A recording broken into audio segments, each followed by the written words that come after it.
Good afternoon, everyone. Welcome back to another lecture in Fictional Histories. As usual, I'm Professor Streiser, here to help guide you through the many worlds of pop culture and media. Now, last lesson, we went over two medieval countries in the virtual pet game Neopets, the wars between them, and how those two side events helped shape the game we now know. Today, we'll be continuing our unit on Neopets histories with another very important land in the grand story of Neopets. It had several site events dedicated to it, was introduced quite early in the site's lifetime, and is pretty hard to miss on the world map. Class, today we'll be exploring the history, culture, and plot significance of Virtupets. To start, let's go over some basic info. Virtupets is a land in the world of Neopets that floats in space, just outside of the planet itself. It's a space station, home to alien pets known as Grundos, and was originally the home base of Neopets' first villain, Dr. Sloth. Their colors are red, metallic silver, and black. The station was first discovered by players on the 17th day of hiding in Year 2, or August 17th, 2000. And a fun fact, it's actually Space Station number 4. We don't know exactly what happened to Stations 1 through 3, but it can be assumed that they were part of one of Dr. Sloth's evil plans, and have either been destroyed or abandoned. The station is divided into 3 main areas for visitors to explore, check out space-themed items, and activities. The supply deck is the base of operations for the Grundo Warehouse, one of the largest shipping companies in Neopia, and where players can input codes from real-world merchandise or promotions to get special items. This level is also where players can adopt a Grundo and play with the Lever of Doom, which quite literally steals your money. Above it is the Recreation deck. Here you can find most of the mini-games associated with the station, like Gormball and Spell or Starve, and Grundo's Cafe, where visitors can get a bite to eat. Virtupets' cuisine is mostly dehydrated for safe storage in space, but this place sometimes serves regular food. Well, about as regular as a floating fruit called a Garg apple is. This level also hosts the Space Arena of the Battle Dome, where players can fight space-themed enemies in the illustrious Neo-Cola Center. The bottom level of the space station is a hangar, which holds dozens of spaceships, and is the first place any visitor will see on their trip to the Virtupets space station. Anyone who parks their ship here has to follow a very long list of rules that number in the thousands. Remember, rule number 1342.322.6. You are not allowed to sleep behind a spaceship's engine, unless, of course, an evil mastermind tells you to. In terms of culture, Virtupets is most known for its science and technology. Residents of the Virtupets space station have access to one of the only known universities in Neopia, as the land is one of Neopia's biggest hubs for STEM innovation. The land's main exports are space technology, mostly weapons, armor, and robotic pets, which, if you didn't already know, are pets for your Neopet. Chances are, if it looks like it came from a sci-fi novel, it was made in Virtupets. Virtupets wasn't one of the original lands in Neopets. It was actually first introduced to players through a site-wide event, which took place from August 16th to August 25th in 2000. Unfortunately, time hasn't been the kindest to our archives, and so some of the parts of this lesson will be done without the help of any official art or comics from the time. In the year this took place, the internet was still relatively new, and it's unlikely the idea of archiving everything about an online game for future viewing was on anyone's minds.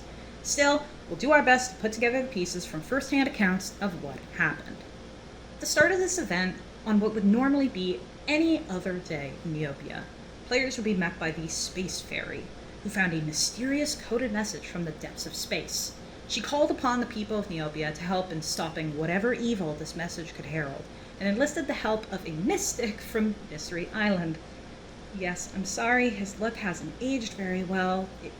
It was changed later on, but we'll have to deal with it for now. The island mystic needed 1,000 magic rocks called code stones to decipher the message, and players all around the world began working together to donate any they might have. At the same time, several news stories were coming out reporting players or pets encountering a strange person who would soon reveal himself to the world as Dr. Sloth. Who is this mysterious man exactly? Well, he's a scientist who's been around for a very, very long time. possibly even before the creatures we know today as Neopets, though this is speculation and reports conflict. He is at least 88 years old and would later be involved in the Lost Desert plot involving a Brucey bee, which we'll be discussing in a future lecture, so look out for that one.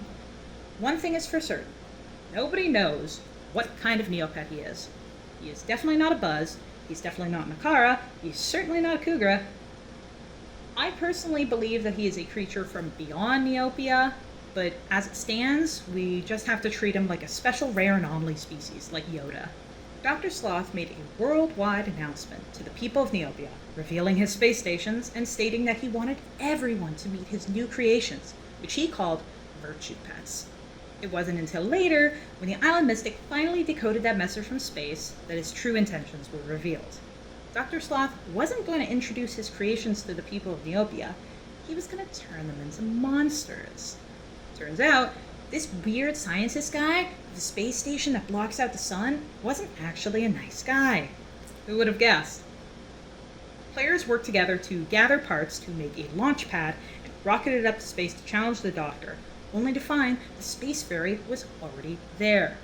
She had tried to take him on herself, but her powers were weakened by the suffering of the Neopets he had already captured and mutated.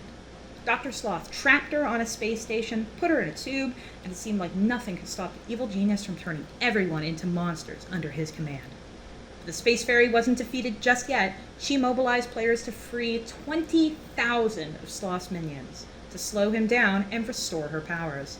Then, as Dr. Sloth was just about to fire the mutating ray at the planet, Space Fairy leapt in and deflected the beam back at him.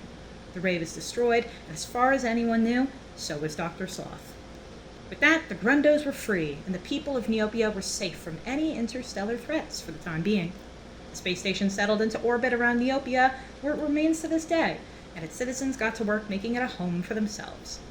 This event was, as previously mentioned, the first for the site, and gave players an idea of what a story in the game world could actually look like. Now, by today's standards, it's nothing special, especially since players couldn't really interact with it beyond specific item gathering goals and pet adoption, but for the time, it's impressive. Neopets was still just starting out at this time, so a site-wide event like this, which has lore that is still important today and created important parts of the site, is pretty remarkable. Before we go any further, let's take a break to talk about the Grundos, because I sort of sprung them on you without formally introducing them all to you. My bad. Grundos are a special species of Neopet that come from outer space. They have all your typical alien features like big pupilless eyes, antennae, and hairless smooth skin. Don't worry, they come in peace, but that's kind of what caused them to get in this situation in the first place. Grundos originally hailed from a far-off planet called Doran, though some reports say they also came from Preludor, Neopia's moon. Whatever's the case, many years before Neopets as we know it, Dr. Sloth came in and abducted them all, forcing them to do his evil bidding and build him space stations for his schemes. Some of them he mutated using a smaller ray gun and turned them into these giant, unintelligent muscle monsters. During the events of the first Virtupets plot, players were actually able to adopt a Grundo from the space station, instead of the usual method of creating a Neopet from scratch. And this day is now celebrated among Neopians as Grundo Independence Day. After the disappearance of Dr. Sloth, Grundos started venturing into the rest of Neopia, and sharing their culture with others. Some sources say that they struggled with the common language for a while, mixing up the fronts and ends of sentences, but they've since picked it up well, and most Grundos grow up speaking it as well as their native tongue. Okay, I think I've gotten a bit off track, so let's get back to the history of Virtupets. Fast forwarding to 2001, we have our next piece of Virtupets history in the form of another site-wide event. Neopets version 2 was a puzzle-based event that took place from November 5th to November 9th of 2001, and had players try to solve riddles instead of fighting an enemy or gathering items to solve problems. Sometime before Dr. Sloth first made his presence known to Neopia, he created an AI program as a backup plan in case his mutation ray went wrong. This program, called Neopets V2, was a sentient AI that was supposed to be a virtual pet, but it was way too emotionally unstable for its creator. After Dr. Sloth was defeated, the project was scrapped and V2 lay dormant in a computer deep in the bowels of the remaining space station until the summer of 2001, when it suddenly woke back up. At the start of the event, a brother-sister duo of Usul, or Neopets' equivalent of squirrels, were winners of a game show called Better Than You, getting a record high score on a video game that's sort of like Snake.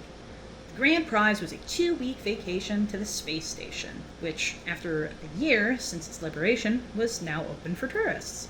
There, they met 2 more kids who all complained about not having many friends back home, and they decided to become friends with each other instead. But when they tried taking the elevator back to their rooms, they got trapped inside by V2, who wanted the kids to be its friends forever. Dr. Sloth, who was still alive and kicking somewhere in space, was contacted immediately about the situation, and he wrote back to everyone essentially saying he couldn't care less.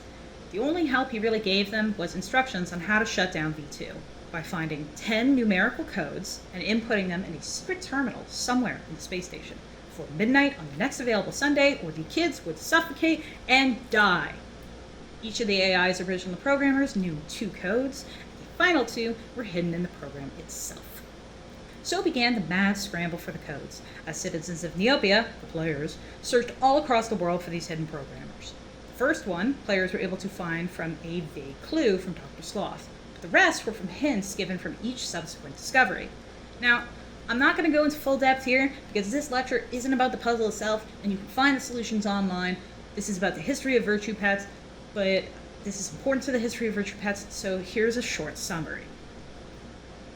Blarthrox, the first programmer, was considered one of Sloth's best, but retired to collect everything related to his favorite fruit. Going through his page led to a monster from an in-universe RPG game, which led to a hidden zone on the space station, and Grimlex, the second programmer. He's a little guy who stayed loyal to Sloth even after he was defeated, hiding in the walls of the space station and waiting for him to return. Grimlex was part of a guild of fellow secret Sloth supporters, and on that guild's page was a mysterious image file that, when put through a paint program, led to a vending machine. Breaking the vending machine between 3 and 3:15 a.m. summoned Zyralon, the third programmer, who retired to work as a repairman. His mutterings about drunkards on Croc Island would lead to an inn, where Tazalor, the fourth programmer, was found. After helping him remember what his favorite food is, he gave directions to the secret console, which brought players face to face with Neopets V2. Using the secret passphrases given by all the programmers, players were able to get the final 2 codes from the sentient AI and inputted all 10 into the secret console, freeing the 4 kids right as they were about to run out of air. Now, unlike most previous events, Neopets V2 was a puzzle for players to figure out. It rewarded those who used all the little systems the game had set up, even something as mundane as the shopping search engine. Players who solved the puzzle got special items as rewards, and trophies were handed out to whoever solved it the fastest. Now, I know that last part might have been a little bit confusing, and trust me, I had some difficulty while doing research for this lecture, because not much of this is still archived, but trust me, this last plot event, focusing on Virtupets, is a lot more straightforward. Return of Dr. Sloth was the final, as of writing, event all about the Virtupets space station, and took place from January 29th to March 15th of 2008. According to sites like Jelly Neo, the event was originally supposed to happen in 2004, but was delayed to an already overloaded game staff. Much like the events we spoke about in our last lecture, this one mainly centers on a handful of characters and their adventures, as the players are taken along for a ride and help out in small ways on the side. A few years after the events of Neopets V2, the Virtupets space station was back open for tourism, but the Grundos still remained in fear that Dr. Sloth would someday come back. A member of a secret underground resistance named Gorix was sent to meet with a field agent who had special information the resistance needed. This agent, known only as Scout, was a Cybunny, a special type of Neopet, which is pretty much similar to rabbits in just about every way, except not at all. As both agents snuck along and planned to meet, another young Cybunny named Sylara just so happened to be visiting the space station with her family. Their vacation wouldn't go exactly as planned, as at that moment, an armored unit burst into the main floor, claiming the station in the name of Dr. Sloth and capturing civilians. In the confusion, the Scout and Sylara swapped places and were mistaken for each other. With Sylara's help, the Resistance was able to evacuate the space station of all civilians and meet up with the Scout, dodging a bounty hunter on the way. The Scout had information about Dr. Sloth's new evil plan, stoking a civil war on Neopia's moon, Krelidor, between 2 brothers who both claimed ownership of the mines. This, as it turns out, was a cover to mine radioactive material that he could use to mutate the entire planet. Gorix and Sylara visited Krelidor to try and talk peace between the factions and discovered Sloth's spy, who was advising both sides' leaders to keep fighting each other. Years ago, he was Gorix's friend, but betrayed the resistance, and this time he used his split-colored body to pose as soldiers from both sides of the Civil War. He was ousted, and peace was brokered between the purple and orange sides. At this time, the Space Fairy, who was off investigating something in far-off space, got in contact with the Resistance. She was, at this point, too far away to help with Sloth this time, but told them to find a magic item called a token in one of Sloth's ships to save the day. When Sloth learned that his spy was found, he ordered a full military strike on Krelidor, and the purple and orange Grundos prepared to defend their planet. Gorix and Sylara snuck on board one of the ships in search of the token and the escaped traitor. They ended up finding both, and as Gorix and his old friend fought, Sylara spoke a magic incantation that the Space Fairy taught her, sucking up Sloth into the gemstone and sealing him there forever. But just before he left, Sloth set the ship to self-destruct, and the two heroes just managed to escape. The Grundos were finally free of Sloth once and for all, and everyone celebrated. Sylara was made an official member of the Resistance, and ironically, Sloth's surviving lackey was honored by Krelidor for letting Gorix and Sylara pass by safely on their way to confront Sloth. With Dr. Sloth imprisoned in the Space Fairy token, citizens of Neopets sleep well at night, not having to fear a new threat from outer space. Today, the Virtupets space station, and Krelidor to a lesser extent, are places anyone can visit, and have decent economies built mostly off of tourism and space tech.